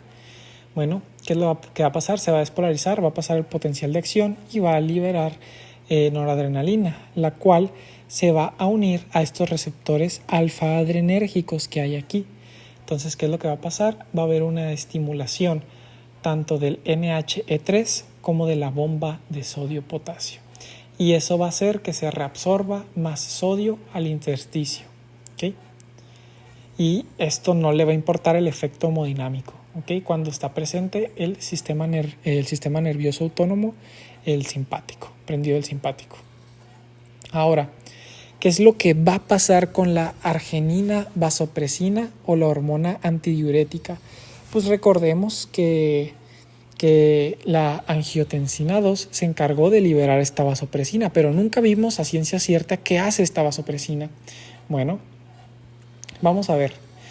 ¿Quién se encarga de secretar la ABP? Pues las neuronas magnocelulares. ¿Cuáles son los estímulos que liberan esta ABP?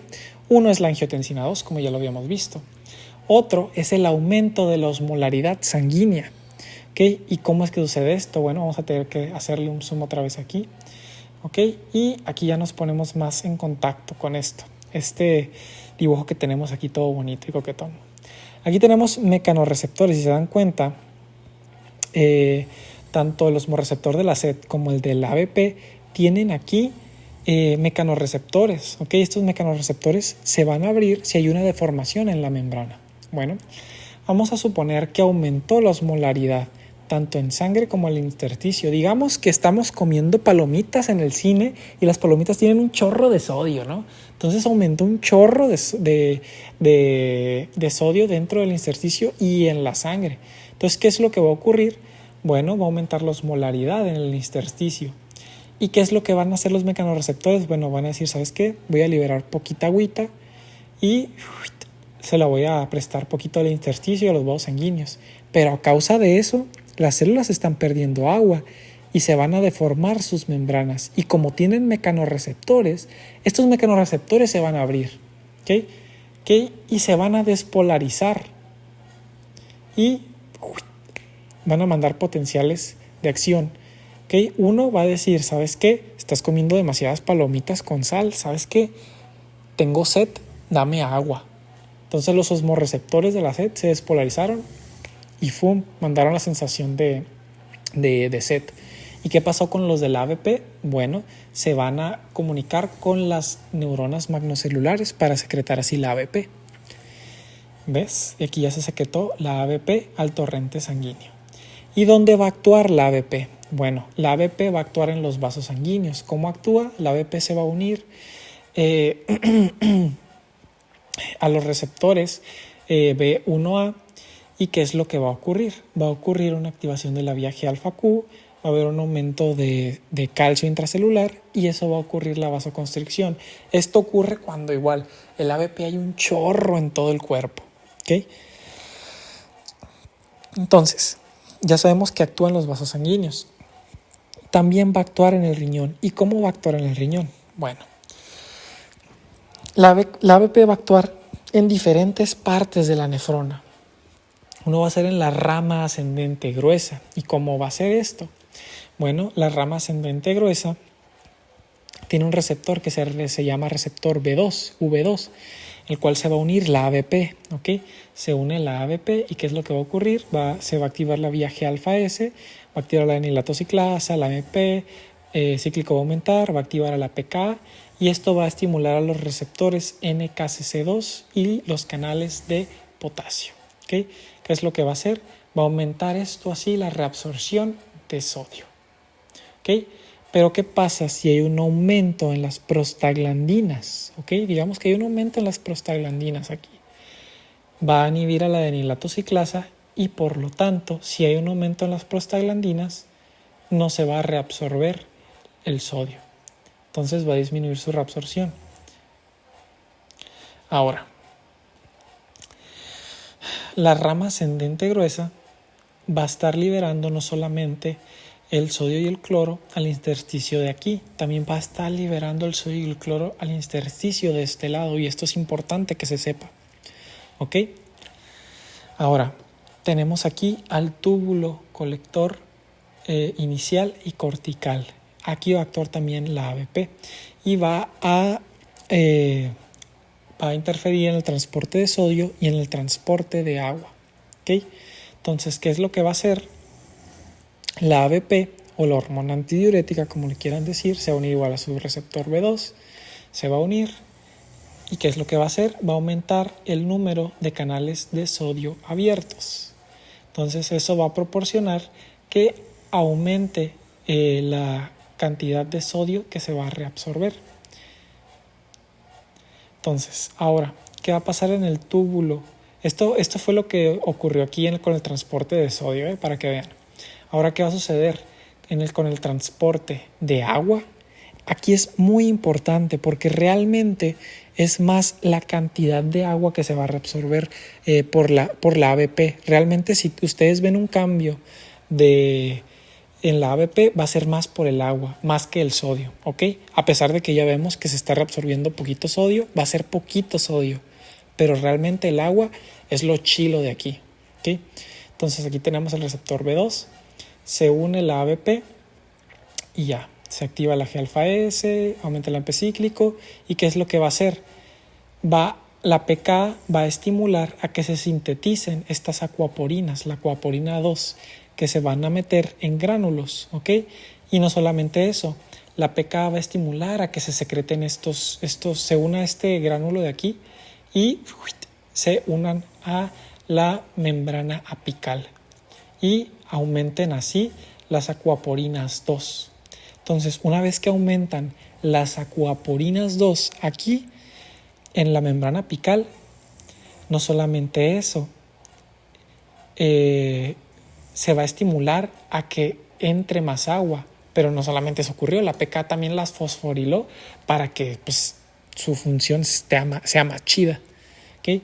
Y así se reabsorbe muchísimo más agua y como ya había acuaporinas 3 y 4 de este lado, pues ya se reabsorbe el agua de una manera muchísimo más fácil, porque recordemos que de este lado del intersticio ya había poquito sodio.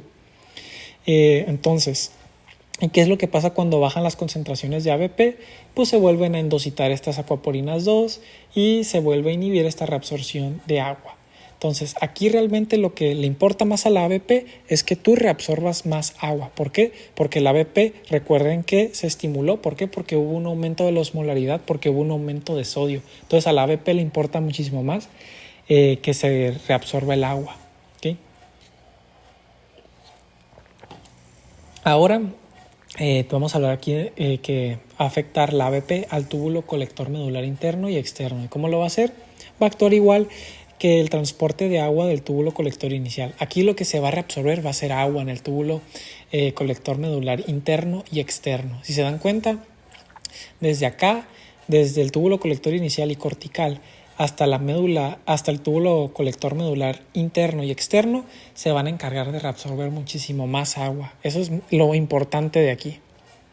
Entonces, todo esto produce un aumento de la reabsorción de agua, como ya les había dicho. Entonces, vamos a repasar unas cositas aquí que deben de saber.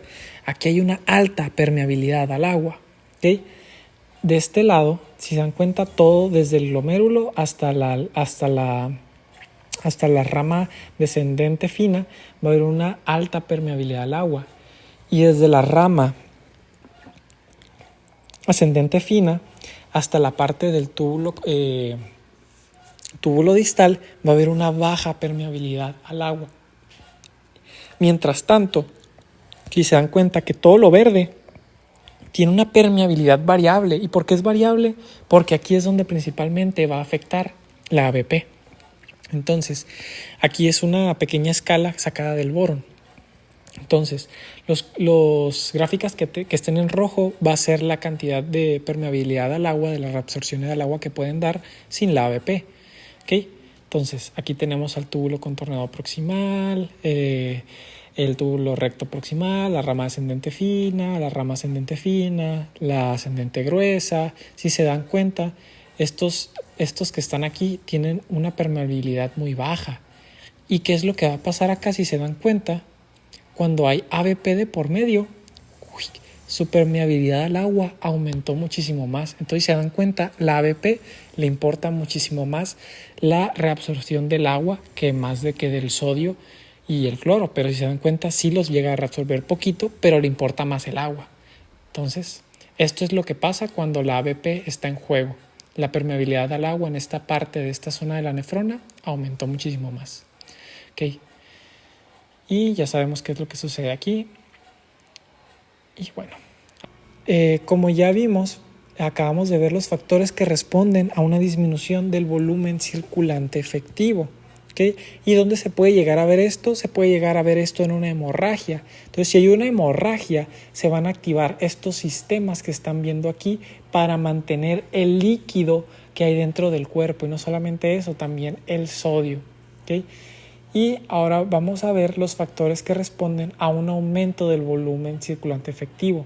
Aquí fue una disminución, aquí va a ser un aumento. Entonces, por ejemplo, cuando tú aumentas la ingesta de líquidos. Entonces, vamos a ver primeramente a la PAN o a la NP, pues como ustedes le quieran decir, el péptido natriurético auricular, como les quieran decir ustedes. Es libre y se vale. Bueno, ¿cómo se libera la ANP o la PAN? Pues se libera cuando hay un incremento del volumen en el cuerpo. Esto va a distender a las aurículas y los miocitos van a liberar sus gránulos de ANP al torrente sanguíneo. ¿Okay? Entonces va a haber una liberación de la ANP. Entonces la ANP va a inhibir la liberación de la ABP. ¿Okay? No va a permitir que se libere la ABP. No solamente eso, también va a inhibir la aldosterona, su liberación. Entonces, no solamente eso, va a crear una vasodilatación. ¿Y cómo es que ocurre esta vasodilatación? Bueno, el ANP se va a unir al receptor NPR en las células del músculo liso vascular, va a activar a la guanilatociclasa, va a aumentar el GMP cíclico, va a activar la PKG y esto va a haber un aumento de la actividad de la bomba cerca, disminuyendo así el calcio intracelular. Y no solamente eso, la PKG va a disminuir la fosforilación de la cadena libre de miocina, creando así una vasodilatación. Ahora, ya que sabemos que el ANP crea vasodilatación, ¿vasodilatación de qué arterias? Se preguntarán. Pues va a ser de la arteriola aferente y eferente, donde nos interesa ver esto. Entonces, ¿qué es lo que pasa? Va a haber un aumento de la perfusión renal. Y si hay un aumento de la perfusión renal, va a haber una disminución de la liberación de renina. Porque recordemos que aumentaba la liberación de la renina, una disminución de la presión de perfusión renal. Y se vio sensada, ¿por qué? Por esos mecanorreceptores. Bueno, y si se disminuye esta liberación de renina, va a disminuir la angiotensina 1. Y si disminuye la angiotensina 1, va a disminuir la angiotensina 2. Y si se están dando cuenta, la ANP ya de volada ya se quitó de encima la aldosterona, la ABP y la angiotensina 2. ¿Y todas qué hacían? Aumentar las concentraciones de sodio y también de agua en el cuerpo. Y la ANP hizo todo eso solita para que vean que es así de potente y así de chila. Entonces, Cuando hay esta vasodilatación de la arteriola aferente y eferente, va a haber un aumento del filtrado glomerular. ¿Y qué es lo que va a ocurrir? Va a haber un aumento en la filtración de sodio para que se excrete por la orina, porque al cuerpo le interesa que se excrete sodio, porque si tú mantienes el sodio, también se van a mantener los líquidos corporales. Entonces, ¿qué va a pasar? Va a aumentar también el flujo sanguíneo cortical y medular y otros efectos en la nefrona. Esto de aquí lo vamos a ver de lleno, qué es lo que sucede en cada parte de la nefrona, ¿ok? Bueno, aquí tenemos una nefrona y la dibujé así porque así pues es más, así se puede estudiar de una mejor manera, está más chida la verdad. Bueno, supongamos que pues en el cuerpo hay un chorro de sodio y de agua y ocurrió esa vasodilatación de la aferente y eferente. Entonces aumentó la tasa de filtrado glomerular. ¿Y qué ocurrió? Va a haber un aumento de agua y de sodio aquí en los túbulos. Entonces, ¿qué ocurrió? Este aumento. Y recordemos, ¿en dónde actuaba la angiotensina 2? Actuaba en esta parte del túbulo contorneado proximal. Entonces, pero como está inhibida, pues la reabsorción va a estar disminuida. La reabsorción tanto de sodio como de agua va a estar disminuida. Entonces, toda esta cantidad de sodio y líquido va a estar aumentada aquí dentro de los túbulos. O sea, antes de llegar a la asa de Henle, la cantidad de la carga de sodio ya va a estar aumentada. ¿Okay? Eso es muy importante porque si no estuviera inhibida la angiotensina, aquí esta carga de sodio y de líquidos estuviera disminuida. Pero como está inhibida la angiotensina 2, pues aquí hay un aumento de carga de sodio y de agua. Bueno, esta gran carga va a llegar a la rama descendente fina del asa de Henle y ¿qué es lo que va a suceder? Por lo regular, el intersticio del asa de Henle está hiperosmolar, o sea, y mientras más vas para abajo, la osmolaridad más aumenta. Por lo regular, este intersticio siempre está bien pasado de lanza de osmolaridad, va a haber una osmolaridad tremenda, ¿ok? Entonces, ¿pero qué es lo que ocurrió con la angiotensina 2? ¿Qué es lo que hizo? Bueno, no la angiotensina 2, la ANP. ¿Qué es lo que ocurrió cuando aumentó la ANP? Es que va a haber un aumento del flujo sanguíneo medular, ¿ok? Entonces, porque ocurrió esta vasodilatación, ocurrió este aumento del flujo de aquí y esto va a disminuir la osmolaridad que hay aquí en este intersticio. Eso hizo la PAN, así de chila es. Entonces, como este lado, ¿qué es lo que ocurrió? Pues va a disminuir la reabsorción del agua. No se reabsorbió el agua. ¿Por qué? Porque disminuyó la osmolaridad de este intersticio. Entonces toda esta carga va a llegar a la rama ascendente fina. ¿Y qué es lo que ocurrió? Pues como también está hiposmolar aquí, disminuyó la osmolaridad, también va a disminuir la reabsorción de sodio en la rama ascendente fina. Entonces todo esto va a llegar aquí a la rama ascendente gruesa y ¿qué es lo que ocurrió? La angiotensina 2 y la ABP actúan aquí, pero como las dos están inhibidas por la PAN, pues no se reabsorbe mucho el sodio y el agua que hay aquí no se reabsorbe, pero no se reabsorbe el sodio que hay aquí. Entonces, ¿qué es lo que ocurre? Pues va este aumento de sodio y de cloro lo va a detectar la mácula densa, porque recordemos, la mácula densa que está aquí va a detectar cuando hay un aumento de sodio y cloro, ¿ok? Y que activa la liberación de la renina, pues una disminución del sodio y cloro en la mácula densa. Pero si se dan cuenta, hay un aumento de sodio y cloro en el túbulo. Entonces, pues este es otro efecto para cual no se libere la renina. Entonces, si se dan cuenta, la PAN indirectamente ya causó de dos maneras que se inhibiera la renina otra vez. Uno fue por el flujo, por el aumento del flujo, y otro fue porque aumentó el sodio y cloro aquí en la mácula densa, dentro de este túbulo de la rama ascendente gruesa. ¿Okay? Y eso inhibió la liberación de la renina. Entonces, este sodio y agua van a pasar aquí ya al final de toda la nefrona. Y como la reabsorción de sodio y agua está disminuida por la inhibición de la angiotensina 2, la aldosterona y la ABP en todas estas partes de la nefrona, pues ¿qué es lo que va a pasar? pues va a aumentar la excreción de sodio y agua en la orina. ¿Okay? Y recordemos, ¿por qué se liberó la PAN? Porque hubo un aumento de sodio y agua, pero fue más por el volumen de agua en el cuerpo. Y así el riñón ya se deshizo de todo ese volumen que ya no le servía. ¿Okay? Y también va a disminuir la presión arterial por pérdida del volumen. Entonces, ya vimos qué hace la ANP, lo chido. Ahora, ¿qué hace la dopamina? ¿Okay? Bueno, cuando hay un aumento de la dopamina, va a crear una vasodilatación renal y eso va a haber un aumento en la filtración de sodio, ¿okay? Para así excretarlo, ¿okay? La dopamina se va a unir a los receptores de 1 en el túbulo proximal y esto va a haber un aumento del ANP cíclico y esto va a inhibir al transportador apical NHE3 del túbulo proximal. Entonces, y no solamente eso, también va a inhibir a la bomba sodio-potasio en varios segmentos tubulares, no solo en la parte de aquí. ¿Y qué es lo que va a hacer? Pues va a haber un aumento en la excreción de sodio. Eso hace la dopamina. En pacientes que están tomando fármaco como la dopamina, pues va a ocurrir esto, una natriuresis, una excreción aumentada del sodio. Ahora, ¿qué hace el aumento de calcio en el plasma? Bueno, pues vamos a verlo.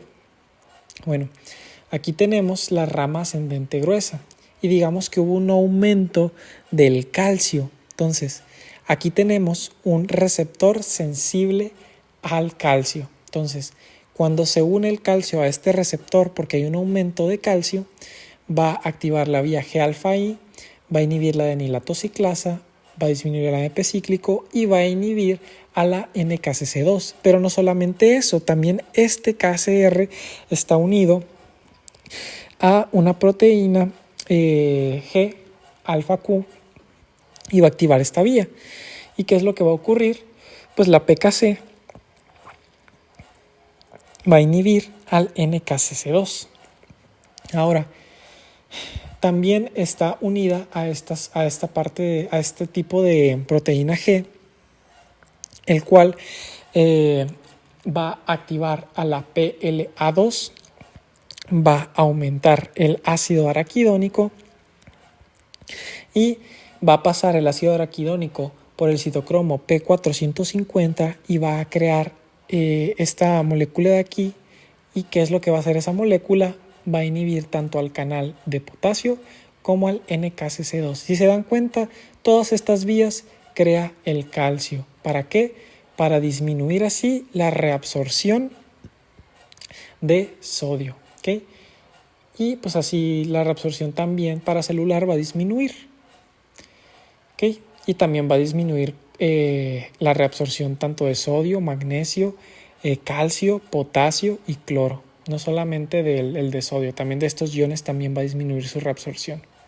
Y se van a ir por la orina. Ahora, las prostaglandinas. Las prostaglandinas, ¿cómo le hacen para regular esta reabsorción de sodio? ¿Ok? ¿Cómo le hacen? Bueno, recordemos que tenemos estos canales de aquí, ¿ok? En la rama ascendente gruesa, ¿ok? Que este canal de potasio hace que saque el potasio y haga este lado un poquito más positivo. Y como tenemos de este lado a un canal de cloro que va a estar liberando cloro al intersticio, pues el intersticio va a ser un poquito más negativo. Bueno, cuando hay un aumento de la prostaglandina E2, va a inhibir al canal de potasio, a los canales de potasio, ¿ok? ¿Y qué es lo que va a hacer? Bueno, como este lado ya se quedó sin su canal de potasio, pues ya no va a ser tan positivo, ¿ok? Entonces esto va a hacer que haya un aumento del potasio intracelularmente. ¿Por qué? Porque como se bloquearon estos canales de potasio, pues no van a poder salir y se van a mantener aquí adentro. Entonces las cargas dentro de aquí van a ser positivas. Entonces va a ocurrir una despolarización de la célula RAG y esto va a disminuir el flujo pasivo de salida de cloro, ¿ok? Como adentro se hizo más positivo, el cloro va a decir, ¿sabes qué? Pues yo no quiero salir, yo me quiero quedar aquí adentro porque aquí adentro está muy positivo. entonces al final este canal de cloro también no va a servir de nada. Entonces esta carga ligeramente negativa se va a hacer igual. Entonces, ¿qué es lo que va a ocurrir? Estas cargas, se supone que entre comillas positiva y esta carga entre comillas negativa, ahora tienen la misma carga porque se inhibieron estos canales por las prostaglandinas. Entonces, ¿qué es lo que va a ocurrir? Pues va a disminuir la reabsorción de la vía paracelular. ¿Ok? Y esto va a condicionar también que este cierre de canales de cloro, que vaya un aumento de cloro dentro de la célula. Y el aumento de cloro intracelular disminuye la tasa de renovación del NKCC2. Entonces, si se disminuye esta tasa de renovación del NKCC2, tampoco se va a reabsorber por la vía transcelular. Y todo esto se va a ir por la orina. Y el aumento, eso es como le hace que el aumento de la prostaglandina E2 aumenta la excreción de sodio. ¿Ok? Ahora, si aumenta también la prostaglandina E2, pues ya sabemos cómo disminuye lo de los canales de potasio en la raja, ¿ok? Pero también va a ocurrir una vasodilatación de las arteriolas y va a haber una contraposición de la angiotensina 2. Esto también va a hacer que aumente la filtración y también esto de la vasodilatación de las arteriolas va a haber un aumento del lavado medular como lo hace la PAN. Entonces todo esto va a crear un aumento en la excreción de sodio, ¿ok? ¿Y qué es lo que inhibiría a estas prostaglandinas E2? Pues si tú tomas AINES, como el naproxeno, ibuprofeno o el ketorolaco, tú vas a hacer que esta excreción de sodio no se dé, ¿ok? No se dé. ¿Y qué es lo que vas a hacer? Vas a hacer que el sodio y los líquidos se mantengan dentro de tu cuerpo. Y esto podría ser perjudicial para personas que son hipertensas. Imagínate que tengas tú un hipertenso y le das naproxeno, ibuprofeno y ketorolaco, lo podrías agraviar, ya que estás haciendo que se mantengan más las concentraciones de sodio y cloro y agua dentro del cuerpo, y eso va a hacer que aumente la presión arterial más de lo que ya la tiene este paciente. ¿Okay? Entonces el ibuprofeno, los AINES van a crear todo esto, van a inhibir todo esto. Y ya. Ahora, y por último, ¿qué hace la bradicinina? Bueno, cuando hay un aumento de la bradicinina, va a haber un aumento en la síntesis de la liberación de prostaglandina E2 en la RAJ. Y no solamente eso, también va a inhibir a los ENaC en el túbulo contorneado. En el túbulo cortical. ¿Okay? Entonces, esto va a disminuir la reabsorción de sodio y con el aumento de la prostaglandina E2, que ya sabemos todo lo que hace, también va a haber un aumento en la excreción de sodio por la orina, o sea, natriuresis. ¿Okay? Entonces, ¿y qué se encarga de inhibir a la ECA? La bradicinina, la ECA. La enzima convertidora de angiotensina inhibe a la bradicinina. Cuando hay unas concentraciones grandes de bradicinina en el cuerpo, la ECA va a ser encargada de inhibir a estas grandes concentraciones. Y todo esto no ocurriría. Entonces, pero hay un fármaco que se llama inhibidores de la ECA, de la enzima convertidora de angiotensina, como es el captopril o enalapril. Son ejemplos. Y esto va a inhibir a la ECA, y cuando tú inhibes a la ECA, todo esto va a crear una natriuresis. Este fármaco que estamos viendo acá se le dan a pacientes que son hipertensos y se dan cuenta, es beneficioso para ellos porque estás eliminando líquido y sodio. ¿Okay? Y esto va a hacer que disminuya la presión arterial. Entonces, acabamos de ver ya todos los módulos y ahora son todos unos expertos chilos de la regulación de sodio y cloro. Fin. Espero que les haya gustado y mucha suerte en el semestre.